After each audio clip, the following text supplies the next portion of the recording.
Need to factory reset your iPhone and erase all its data? This video shows you how in under 1 minute. If this video helps you, please consider subscribing to the channel and liking the video. First, it is extremely important that you back up all your data, as this process will completely wipe your device. Once you have a backup, you will need to open the main settings application from your iPhone's home screen. Inside the settings menu, you should find and tap on the General option to see more system-wide settings. Now, you must scroll down to the bottom of the page and then tap on Transfer or Reset iPhone. On the next screen, you will need to tap the Erase All Content and Settings option to begin the reset process. Tap Continue. Tap Erase iPhone. Write your passcode.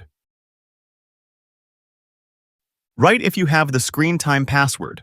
After the screen time is written, a backup of your phone will be uploaded to iCloud.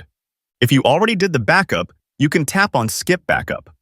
After the backup is loaded onto iCloud, the phone will restart. The phone will start, and you can now start configuring the phone with a new account. Subscribe for more short and concise videos that get you what you need to know in under 1 minute.